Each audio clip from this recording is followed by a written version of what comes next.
Everyone, ലോക്നാലിൻ്റെ പുതിയൊരു ക്ലാസ്സിലേക്ക് എല്ലാവർക്കും സ്വാഗതം. അപ്പോൾ നമ്മൾ 10th പ്രിലിംസ് റിലേറ്റ് ചെയ്തിട്ടുള്ള ക്ലാസ് ആട്ടോ ഒന്ന് ചെയ്യുന്നത് ഹിസ്റ്ററിയിലെ ഇയേഴ്സുമായിട്ട് ബന്ധപ്പെട്ടിട്ടുള്ളത്. അപ്പോൾ നമുക്ക് കേരള ഹിസ്റ്ററിയുമായിട്ട് ബന്ധപ്പെട്ട ഏതൊക്കെ വർഷങ്ങളാണ് PSCയിൽ ചോദിച്ചിട്ടുള്ളതെന്നും അതുപോലെ തന്നെ ചോദിക്കാൻ സാധ്യതയുള്ളതുമായിട്ടുള്ളതൊക്കെ നോക്കാം കേട്ടോ. അപ്പോൾ നമുക്ക് സമയം കളയണ്ട, നേരെ ക്ലാസ്സിലേക്ക് പോകാം. ആദ്യം കൊടുത്തിരിക്കുന്നത് പോർച്ചുഗീസുകാർ കേരളത്തിൽ എത്തിയത് എന്നാണ് എല്ലാവർക്കും അറിയാവുന്ന ഡേറ്റ് ആണ്. അറിയാത്തവരുണ്ടെങ്കിൽ പഠിച്ചു വെച്ചിരിക്കുക കേട്ടോ. 1498 മെയ് 20 പോർച്ചുഗീസുകാർ കേരളത്തിൽ എത്തിയത് കേട്ടോ. കേരളത്തിലെ കാപ്പാട്, കോഴിക്കോട് കാപ്പാടിലാണ് എത്തുന്നത്, അത് ഓർത്തിരിക്കുക. അപ്പോൾ ഏതാണ് ഡേറ്റ്? 1498 മെയ് 20. ഉദയപേരൂർ സുന്നഹദോസ് നടന്നത് എന്നാണ്? 1599 കേട്ടോ. ഉദയപേരൂർ സുന്നഹദോസ് ആരായിരുന്നു അധ്യക്ഷത വഹിച്ചത്? ഓർക്കുന്നുണ്ടോ? അലക്സിസ് ഡി മെനസിസ് ആണ് അധ്യക്ഷത വഹിക്കുന്നത്. ഓർത്തിരിക്കുക, ചോദിച്ചിട്ടുണ്ട് കേട്ടോ. കൂനൻകുരിശ് സത്യപ്രതിജ്ഞ എന്നാണ് നടക്കുന്നത്? 1653 കൂനൻകുരിശ് സത്യപ്രതിജ്ഞ എന്ന് പറയുന്നത്. ആർച്ച് ഡിക്കൻ തോമസ് ആണ് ഇതുമായി ബന്ധപ്പെട്ട പ്രധാന വ്യക്തി എന്ന് പറയുന്നത്. അപ്പോൾ വർഷങ്ങൾ ഓർത്തിരിക്കുക കേട്ടോ, ചോദിച്ചിട്ടുണ്ട്. ഉദയപേരൂർ സുന്നഹദോസ് 1599, കൂനൻകുരിശ് പ്രതിജ്ഞ 1653. ഇനി കേരളത്തിലെ ഡച്ചുകാരുടെ ആധിപത്യം പോർച്ചുഗീസുകാർ അവസാനിപ്പിച്ചത് എന്നാണ്? ഡച്ച് ആധിപത്യം പോർച്ചുഗീസുകാർ അവസാനിപ്പിച്ചത് 1663 കേട്ടോ.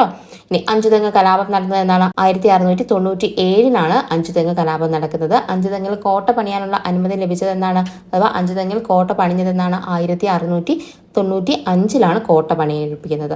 അതൊക്കെ ഓർത്തിരിക്കുക കേട്ടോ. ഇനി ആറ്റിങ്ങൽ കലാപം കേരളത്തിലെ ബ്രിട്ടീഷുകാർക്കെതിരെ നടന്ന ആദ്യ സംഘടിത കലാപമാണ്. ആറ്റിങ്ങൽ കലാപം നടന്നതെന്നാണ്? 1721 ഏപ്രിൽ 15. കറക്റ്റായിട്ട് പഠിച്ചു വെച്ചിരിക്കുക കേട്ടോ. 1721 ഏപ്രിൽ 15 ആറ്റിങ്ങൽ കലാപം നടക്കുന്നത്. ഇനി ആറ്റിങ്ങൽ കലാപത്തെ തുടർന്നുണ്ടായ ഉടമ്പടിയാണ് വേണാട് ഉടമ്പടി എന്ന് പറയുന്നത്. 1723 വേണാട് ഉടമ്പടി. മാർത്താണ്ഡവർമ്മയും അതുപോലെ അലക്സാണ്ടർ ഓമും കൂടിയാണ് വേണാട് ഉടമ്പടിയിൽ ഒപ്പുവെക്കുന്നത്. ഓർത്തിരിക്കുക, വേണാട് ഉടമ്പടി 1723. ഈ കുളച്ചൽ യുദ്ധം എന്നാണ് നടന്നത്? 1741 കുളച്ചൽ യുദ്ധം നടക്കുന്നത്. ഓഗസ്റ്റ് 10. ഡേറ്റ് ഓർത്തില്ലെങ്കിലും വർഷം കറക്റ്റായിട്ട് ഓർത്തിരിക്കുക. കുളച്ചൽ യുദ്ധം നടക്കുന്നത് 1741. മാർത്താണ്ഡവർമ്മയും ഡച്ചുകാരും തമ്മിലാണ് കുളച്ചൽ യുദ്ധം നടക്കുന്നത്. ഡിലനോയെയൊക്കെ പറ്റിയിട്ട് അവിടെ ഓർത്തിരിക്കാൻ ശ്രമിക്കുക കേട്ടോ. ഇനി മാവേലിക്കര ഉടമ്പടി എന്നാണ്? 1753 മാവേലിക്കര ഉടമ്പടി എന്ന് പറയുന്നത്. മാർത്താണ്ഡവർമ്മയും ഡച്ചുകാർ. അപ്പോൾ ഡച്ച് അധിനിവേശം കേരളത്തിൽ ഇല്ലാതായത് മാവേലിക്കര ഉടമ്പടിയോട് കൂടിയിട്ടാണ് 1753. ഇനി ഒന്നാം പഴശ്ശി വിപ്ലവം എന്നാണ് നടക്കുന്നത്? 1793 1797 കാലയളവിലാണ് ഒന്നാം പഴശ്ശി വിപ്ലവം നടക്കുന്നത്. ഇമ്പോർട്ടൻ്റ് ആണ്. പഴശ്ശി കലാപങ്ങളെ പറ്റിയിട്ടുള്ള ക്വസ്റ്റ്യൻസ് ഇനി വരാനുള്ള സാധ്യത കൂടുതലാണ്. അപ്പോൾ ഒന്നാം പഴശ്ശി വിപ്ലവം എന്നാണ് നടന്നത്? 1793 മുതൽ 97 വരെയാണ്. രണ്ടാം വിപ്ലവം നടന്നത് 1800 1805 ഇടയിലാണ് നടക്കുന്നത്. 1805 നവംബർ 30 എന്ത് ചെയ്യാണ്? പഴശ്ശിരാജ മരണപ്പെടുന്നതാണ് രണ്ടാം പഴശ്ശി വിപ്ലവം അവസാനിക്കുന്നത്. ഈ പനമരം കോട്ട പിടിച്ചെടുത്തത് എന്നാണ്? 1802. തലക്കൽ ചന്തുവും അതുപോലെ ഇടച്ചേന കുങ്കനും കൂടി ചേർന്ന് പനമരം കോട്ട പിടിച്ചെടുത്തത് എന്നാണ്? 1802 കേട്ടോ. ഓർത്തിരിക്കുക. ഇനി പഴശ്ശിരാജ മരണപ്പെടുന്നത് പറഞ്ഞല്ലോ, ഓൾറെഡി പറഞ്ഞു. 1805 നവംബർ 30 ഇമ്പോർട്ടൻ്റ് ഡേറ്റ് ആണ്. SCRT കൊടുത്തിട്ടുള്ളതാണ്, അതുകൊണ്ട് തന്നെ ഓർത്തിരിക്കുക കേട്ടോ. കുണ്ടറ വിളംബരം ഇമ്പോർട്ടൻ്റ് ആണ്. 1809 ജനുവരി 11. ഡേറ്റും വർഷം എല്ലാം സംഖ്യ എല്ലാം പഠിച്ചു വെച്ചിരിക്കുക കേട്ടോ. കുണ്ടറ വിളംബരം നടന്നത് 1809 ജനുവരി 11. 984 മകരം 1 മലയാള മാസത്തിൽ പറയുമ്പോഴത്തേക്ക് അത് മുഴുവൻ ഓർത്തിരിക്കുക. ഇനി കുറിച്യ കലാപം നടന്നത് ഒരുപാട് ക്വസ്റ്റ്യൻ ചോദിച്ചു കഴിഞ്ഞു. 1812 കുറിച്യ കലാപം അടിച്ചമർത്തിയത് എന്നാണ്? 1812 മെയ് 8 അടിച്ചമർത്തുന്നത് കേട്ടോ. അതും കൂടി ഒന്ന് ഓർത്തിരിക്കുക. തിരുവിതാംകൂർ അടിമ കച്ചവടം അവസാനിച്ചത് ഏത് കാലയളവിലാണ്? 1812 അടിമ കച്ചവടം അവസാനിച്ചത്. അടുത്ത പോയിന്റ് ആണ് കേട്ടോ ഇത്. സമത്വ സമാജം സ്ഥാപിച്ചത്. തിരുവിതാംകൂർ അടിമക്കച്ചവടം അവസാനിപ്പിച്ചത് 1812. ആരുടെ കാലയളവിലായിരുന്നു? അത് ലക്ഷ്മിഭായിയുടെ കാലയളവിലാണ് കേട്ടോ. ഗൗരി ലക്ഷ്മിഭായിയുടെ കാലയളവിലാണ്, അതുകൂടി ഓർത്തിരിക്കുക. ഇനി സമത്വ സമാജം സ്ഥാപിച്ചത് എന്നാണ്? 1836. ഇമ്പോർട്ടൻ്റ് ആണ്, പഠിച്ചു വെച്ചിരിക്കുക. വൈകുണ്ഠ സ്വാമികളാണ് സമത്വ സമാജം സ്ഥാപിക്കുന്നത് 1836. കേരളത്തിലെ ആദ്യത്തെ പോസ്റ്റ് ഓഫീസ് സ്ഥാപിതമായത് എവിടെയാണ്? ആലപ്പുഴയിലാണ് സ്ഥാപിതമാകുന്നത്. 1857 സ്ഥാപിതമാകുന്നത്. അതും കൂടി ഓർത്തിരിക്കുക കേട്ടോ. ഇനി കേരളത്തിലെ ആദ്യത്തെ കയർ ഫാക്ടറി ഓൾറെഡി ചോദിച്ചു കഴിഞ്ഞതാണ്. 1859 സ്ഥാപിതമാകുന്നത്. അതും ആലപ്പുഴയിൽ തന്നെയാണ് സ്ഥാപിതമാകുന്നത്. അപ്പം പോസ്റ്റ് ഓഫീസ് 57 കയർ ഫാക്ടറി 59 ഓർത്തിരിക്കുക. ഇനി ചാന്ന സ്ത്രീകൾക്ക് മാറുമറയ്ക്കാനുള്ള സ്വാതന്ത്ര്യം അനുവദിച്ചത് എന്നാണ്? 1859 ജൂലൈ 26. ചാന്നാർ ലഹളയുമായി ബന്ധപ്പെട്ട് വസ്ത്ര സ്വാതന്ത്ര്യം ലഭിച്ചത് 1859 ജൂലൈ 26 മാറുമറയ്ക്കൽ ഒന്നാം മാറുമറയ്ക്കൽ സമരം നടന്നത് എന്നാണ് 1822 ചാന്നാർ കലാപം നടക്കുന്നത് 1859 അവകാശം നേടിക്കിട്ടിയത് 1859 ജൂലൈ 26 കറക്റ്റായിട്ട് പഠിച്ചു വെച്ചിരിക്കുക കേട്ടോ. SCRT ഫാക്ട്സും കൂടെയൊക്കെ ഉൾപ്പെടുത്തിയിട്ടുണ്ട്. ഇതൊക്കെ ഇമ്പോർട്ടൻ്റ് ആണ്, ചോദിക്കാം. പണ്ടാരപ്പാട്ട വിളംബരം എന്നാണ് നടക്കുന്നത് 1865 പണ്ടാരപ്പാട്ട വിളംബരം നടക്കുന്നത്. ആയില്യം തിരുനാളിന്റെ കാലത്താണ് പണ്ടാരപ്പാട്ട വിളംബരം, അത് ഓർത്തിരിക്കുക. ജന്മി കുടിയൻ വിളംബരം 1867 ഇമ്പോർട്ടൻ്റ് ആണ് കേട്ടോ. ഇതൊക്കെ SCRT കൊടുത്തിട്ടുണ്ട്. 1865 പണ്ടാരപ്പാട്ട വിളംബരം, ജന്മി കുടിയനാകുമ്പോൾ 1867. തിരുവിതാംകൂർ ലെജിസ്ലേറ്റീവ് കൗൺസിൽ രൂപീകൃതമായത് 1888 തിരുവിതാംകൂർ ലെജിസ്ലേറ്റീവ് കൗൺസിൽ രൂപീകൃതമാവുന്നത്. മലയാളി മെമ്മോറിയൽ എന്നാണ് എല്ലാവർക്കും അറിയാവുന്നതാണ്. 1891 ജനുവരി 1 മലയാളി മെമ്മോറിയൽ രൂപീകൃതമാവുന്നത്. ബാരിസ്റ്റർ GP പിള്ളയുടെ നേതൃത്വത്തിലാണ്. ബാക്കി അതിന്റെ അനുബന്ധ കാര്യങ്ങളൊക്കെ ഓർത്തിരിക്കുക കേട്ടോ. എതിർ മെമ്മോറിയൽ എന്നാണ്. എതിർ മെമ്മോറിയൽ എന്നാണ് വരുന്നത് 1891 ജൂൺ 3 എതിർ മെമ്മോറിയൽ സമർപ്പിക്കുന്നത്. അത് രാമയ്യയുടെ നേതൃത്വത്തിലാണ് എതിർ മെമ്മോറിയലൊക്കെ സമർപ്പിക്കുന്നത്. ഇനി ഈഴവ മെമ്മോറിയൽ ഡോക്ടർ പൽപ്പുവിന്റെ നേതൃത്വത്തിൽ എന്താണ് സമർപ്പിച്ചത്? 1896 സെപ്റ്റംബർ 3 സമർപ്പിച്ചത്. അപ്പോൾ 1896 ഈഴവ മെമ്മോറിയൽ വരുന്നത്. ഒന്നാം ഈഴവ മെമ്മോറിയൽ പൽപ്പുവിന്റെ നേതൃത്വത്തിൽ. ഇനി രണ്ടാം ഈഴവ മെമ്മോറിയൽ വരുന്നത് 1900 അത് കഴ്സൺ പ്രഭുവിനാണ് സമർപ്പിക്കുന്നത്. ബാക്കി മെമ്മോറിയൽ എല്ലാം ശ്രീമൂലം തിരുനാളിനായിരുന്നു സമർപ്പിച്ചത്. കഴ്സനാണ് രണ്ടാം ഈഴവ മെമ്മോറിയൽ സമർപ്പിക്കുന്നത്, അത് ഓർത്തിരിക്കുക. ഇനി SNDP സ്ഥാപിതമായത് എന്നാണ്? 1903 SNDP സ്ഥാപിതമാകുന്നത്. May 15 SNDP സ്ഥാപിതമാകുന്നത്.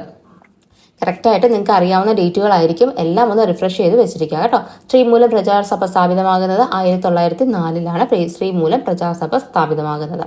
സാധുജന പരിപാലന സംഘം അയ്യങ്കാളി സ്ഥാപിച്ചത് എന്നാണ്? 1907 സ്ഥാപിക്കുന്നത്. യോഗക്ഷേമ സഭ VT ഭട്ടതിരിപ്പാട് 1908 സ്ഥാപിതമാകുന്നത്. പ്രത്യക്ഷ രക്ഷാ ദൈവസഭ ഇമ്പോർട്ടന്റ് ആണ്. PRDS 1909 PRDS സ്ഥാപിതമാകുന്നത്. ഇനി മലബാർ ജില്ലാ കോൺഗ്രസിന്റെ പ്രഥമ സമ്മേളനം എന്നാണ് നടന്നത്? 1916 പാലക്കാട് വെച്ചാണ് നടന്നത്. ഏറ്റവും ഇമ്പോർട്ടന്റ് ആണ് കേട്ടോ. ആനി ബസന്റ് ആയിരുന്നു അധ്യക്ഷ എന്ന് പറയുന്നത്. രണ്ടാം സമ്മേളനം നടന്നത് 17 അത് കോഴിക്കോട് വെച്ചിട്ടാണ് നടന്നത്. CP രാമസ്വാമി അയ്യറാണ് അതിന്റെ അധ്യക്ഷൻ എന്ന് പറയുന്നത്. അധ്യക്ഷനും സ്ഥലവും ഇമ്പോർട്ടന്റ് ആണ് കേട്ടോ. 1918 മൂന്നാമത്തെ സമ്മേളനം നടക്കുന്നത്. തലശ്ശേരിയിൽ വെച്ചിട്ടാണ് നടക്കുന്നത്. ആസാദ് അലിഖാനാണ് അതിന്റെ അധ്യക്ഷൻ എന്ന് പറയുന്നത്. നാലാമത്തെ സമ്മേളനം 1919 വടകര സമ്മേളനം നടക്കുന്നു. അതിൽ KP രാമൻ മേനോനാണ് അതിന്റെ അധ്യക്ഷൻ എന്ന് പറയുന്നത്. 20 മഞ്ചേരി സമ്മേളനം നമുക്ക് ക്വസ്റ്റ്യൻ ചോദിച്ചു കഴിഞ്ഞു. കസ്തൂരി രംഗ അയ്യങ്കാർ ആയിരുന്നു അതിന്റെ അധ്യക്ഷൻ എന്ന് പറയുന്നത്. അപ്പൊ അധ്യക്ഷന്മാരും വേദി ഏതാന്നുള്ളതും കറക്റ്റായിട്ട് ഓർത്തിരിക്കുക. ഒന്നാം സമ്മേളനം നടക്കുന്നത് പാലക്കാട് വെച്ചിട്ടാണ് 1916. രണ്ടാമത്തത് 17 കോഴിക്കോടും, മൂന്നാമത്തത് 18 തലശ്ശേരിയിലും, നാലാമത് 19 വടകരയിലും, അഞ്ചാമത് മഞ്ചേരിയിലുമാണ് നടക്കുന്നത്. 20 കേട്ടോ, കറക്റ്റായിട്ട് ഓർത്തിരിക്കാം. ഇനി പൗരസമത്വവാദ പ്രക്ഷോഭം നടന്നത് എന്നാണ്? 1919 പൗരസമത്വവാദ പ്രക്ഷോഭം നടക്കുന്നത്. അവർണ ഹിന്ദുക്കൾ, ക്രിസ്ത്യാനികൾ, മുസ്ലിങ്ങൾ എന്നിവർക്ക് റവന്യൂ വകുപ്പിൽ ജോലി നിഷേധിച്ചതുമായി ബന്ധപ്പെട്ട്, നിയമനങ്ങൾ നിഷേധിച്ചതുമായി ബന്ധപ്പെട്ട് നടന്ന പ്രക്ഷോഭമാണ് പൗരസമത്വവാദ പ്രക്ഷോഭം കേട്ടോ. അത് ഓർത്തിരിക്കുക. 1919 നടക്കുന്നത്. ഇനി ഒന്നാം കേരള സംസ്ഥാന രാഷ്ട്രീയ സമ്മേളനം നടന്നത് എന്നാണ്? നമ്മൾ ഒറ്റപ്പാലം സമ്മേളനം എന്നൊക്കെ പറയുന്നില്ലേ, അതാണ് കൊടുത്തിരിക്കുന്നത്. എന്നാണ്? 1921 ഏപ്രിൽ 23 മുതൽ 26 വരെയാണ് നടന്നത്. ഇനി വാഗൺ ട്രാജഡി ഇമ്പോർട്ടന്റ് ആണ്, ഓർത്തിരിക്കുക. 1921 നവംബർ 10 നടക്കുന്നത്. 1921 നവംബർ 10 വൈക്കം സത്യാഗ്രഹം നടന്നത് എന്നാണ്? ഇമ്പോർട്ടന്റ് ആണ്. 1924 മാർച്ച് 30 വൈക്കം സത്യാഗ്രഹം നടക്കുന്നത്. അവസാനിച്ചത് എന്നാണ്? 603 ദിവസങ്ങൾക്ക് ശേഷം അവസാനിക്കുന്നത്. 1925 നവംബർ 23 അവസാനിക്കുന്നത്. കറക്റ്റായിട്ട് പഠിച്ചു വെച്ചിരിക്കുക കേട്ടോ. ഇനി ഇത് വൈക്കം സത്യാഗ്രഹവുമായി ബന്ധപ്പെട്ടാണ് മന്നത്ത് പത്മനാഭന്റെ സവർണ ജാഥയൊക്കെ നടക്കുന്നത്. സവർണ ജാഥ നടന്ന ഡേറ്റ് ചോദിച്ചിട്ടുള്ളതാണ്. 1924 നവംബർ 1 സവർണ ജാഥ നടക്കുന്നത്. ഇനി മലബാർ കുടിയായ്മ നിയമം നടപ്പിലാക്കിയത് എന്നാണ്? 1929 മലബാർ കുടിയായ്മ നിയമം പഠിച്ചു വെച്ചിരിക്കുക. കൊച്ചി കുടിയായ്മ നിയമം 1914 അതും കൂടി ഒന്ന് ഓർത്തിരിക്കുക. ഇനി നിയമലംഘന പ്രസ്ഥാനം 1930 ആരംഭിച്ചു. ഇതേ തുടർന്ന് കേളപ്പന്റെ നേതൃത്വത്തിൽ ഉപ്പു സത്യാഗ്രഹ ജാഥ ആരംഭിച്ചതെന്നാണ്? 1930 ഏപ്രിൽ 13 ഉപ്പു സത്യാഗ്രഹ ജാഥ ആരംഭിക്കുന്നത്. ഉപ്പ് നിയമം ലംഘിച്ചതെന്നാണ്? 1930 ഏപ്രിൽ 23 ഉപ്പ് നിയമം ലംഘിക്കുന്നത്. അപ്പൊ കറക്റ്റായിട്ട് തന്നെ പഠിച്ചു വെച്ചിരിക്കുക കേട്ടോ. ഗുരുവായൂർ സത്യാഗ്രഹം എന്നായിരുന്നു ആരംഭിച്ചത്. 1931 നവംബർ 1 ഗുരുവായൂർ സത്യാഗ്രഹം ആരംഭിച്ചത്. ചോദിച്ച ക്വസ്റ്റ്യനാണ്.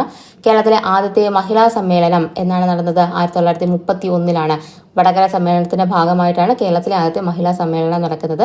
യാചനയാണ് കേട്ടോ.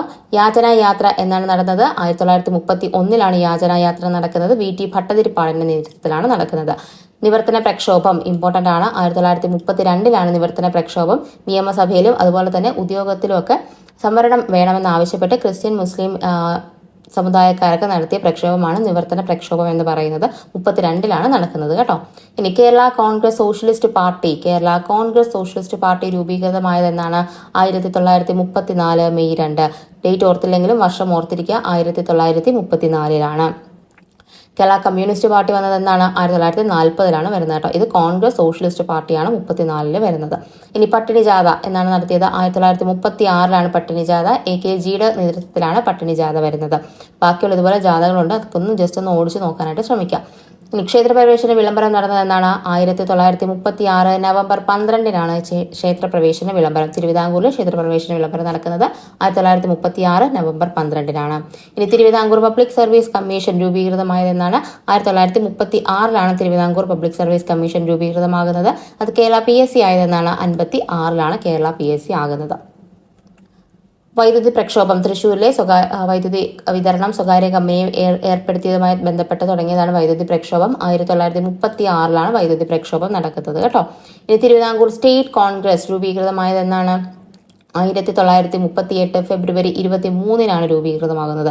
38 ഓർത്തിരിക്കുക. 1938 തിരുവിതാംകൂർ സ്റ്റേറ്റ് കോൺഗ്രസ് രൂപീകൃതമാകുന്നത്. കല്ലട പാങ്ങോട് സമരം 38 തന്നെയാണ്. അപ്പോൾ 38 തിരുവിതാംകൂർ സ്റ്റേറ്റ് കോൺഗ്രസ്, കല്ലട പാങ്ങോട് സമരം, കടക്കൽ പ്രക്ഷോഭം. കടക്കൽ ഫ്രാങ്കോ എന്നറിയപ്പെടുന്നത് ആരെയാണ്? രാഘവൻ പിള്ളേനെയാണ്. അതൊക്കെ ഓർത്തിരിക്കുക കേട്ടോ. ഇനി മോറാഴ സമരം 1940 നടക്കുന്നതാണ് മോറാഴ സമരം എന്ന് പറയുന്നത്. മോറാഴ സമരം എവിടെയാണ് നടന്നത്? കണ്ണൂരിലാണ് നടക്കുന്നത്. ഓർത്തിരിക്കുക. കയ്യൂർ സമരം 1941 കയ്യൂർ സമരം നടക്കുന്നത്.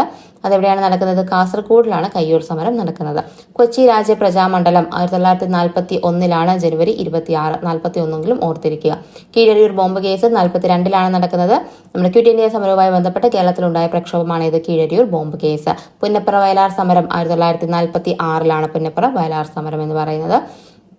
കരിവള്ളൂർ സമരം 1946 തന്നെയാണ്. തോൽവിറക് സമരം 1946. അപ്പൊ പുന്നപ്ര, കരിവള്ളൂര്, തോൽവിറക് എല്ലാം എന്താണ്? 1946 നടക്കുന്ന സമരങ്ങളാണ്. പാലിയം സത്യാഗ്രഹം മോസ്റ്റ് ഇമ്പോർട്ടന്റ് ആണ്. സ്വാതന്ത്ര്യത്തിനു ശേഷം കേരളത്തിൽ നടന്ന ആദ്യത്തെ പ്രക്ഷോഭമാണ് പാലിയം സത്യാഗ്രഹം. 1947-48 കാലയളവിലാണ് നടക്കുന്നത്. തിരുക്കൊച്ചി രൂപീകൃതമായത് എന്നാണ് ചോദിച്ചിട്ടുള്ള ക്വസ്റ്റ്യനാണ്. ഇനിയും ചോദിക്കാം കേട്ടോ. 1949 ജൂലൈ 1 തിരുക്കൊച്ചി രൂപീകൃതമായത്.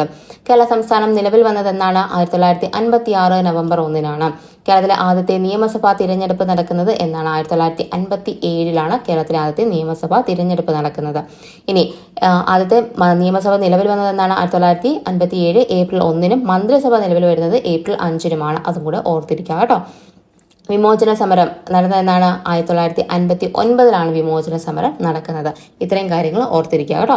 അപ്പോൾ നമ്മൾ ഇത്രയും ഡേറ്റ്സ് ആണ് ഇതിനകത്ത് ഉൾപ്പെടുത്തിയിരിക്കുന്നത്. നിങ്ങൾ കറക്റ്റായിട്ട് തന്നെ പഠിച്ചു വെച്ചിരിക്കുക. നിങ്ങൾക്ക് അറിയാവുന്നതായിരിക്കും. ഒന്ന് റിഫ്രഷ് ചെയ്ത് പോവുക കേട്ടോ. എക്സാം എഴുതാൻ പോകുന്ന എല്ലാവർക്കും ഓൾ ദി ബെസ്റ്റ്. നന്നായിട്ട് തന്നെ പരീക്ഷ എഴുതാനായിട്ട് ശ്രമിക്കുക കേട്ടോ. അപ്പോൾ നമുക്ക് അടുത്തൊരു വീഡിയോയിൽ കാണാം. അതുവരെ എല്ലാവർക്കും ബൈ.